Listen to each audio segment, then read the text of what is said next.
ఈ రాష్ట్రంలో ఉన్న మహిళలందరికీ అంతర్జాతీయ మహిళా దినోత్సవ శుభాకాంక్షలు తెలియజేస్తూ ఉన్నాను.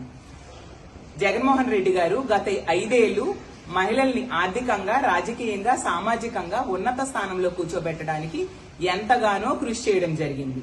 ఒక మహిళా పక్షపాత ముఖ్యమంత్రిగా పరిపాలించారు. అలాగే మహిళల రక్షణకి పెద్దపీట వేయడం జరిగింది. ఈ రోజు చంద్రబాబు నాయుడు గారు ఒక మహిళా పక్షపాత ముఖ్యమంత్రిగా పరిపాలిస్తూ ఉన్నారు. మేనిఫెస్టోలో ఎన్నో హామీలు ఇచ్చి నమ్మబలికి ఓట్లు వేయించుకొని 20 నెలలైనా ఏ ఒక్క హామీని కూడా అమలు చేయకుండా మహిళల్ని నెట్ట నిలువుగా మోసం చేయడం జరిగింది.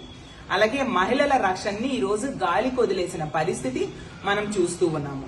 మహిళల్ని మోసం చేసిన, దగా చేసిన ముఖ్యమంత్రి ఎవరైనా ఉన్నారంటే అది చంద్రబాబు నాయుడు గారు. ఆ రోజు జగన్మోహన్ రెడ్డి గారు 2,84,000 కోట్ల రూపాయలను డీబీటీ, నాన్ డీబీటీ ద్వారా మహిళలకు అందించడం జరిగింది. అలాగే ఏ పథకం ప్రవేశపెట్టినా, ఒక అమ్మఒడి అవ్వచ్చు, చేయూత అవ్వచ్చు, ఆసరా అవ్వచ్చు, ఈబీసీ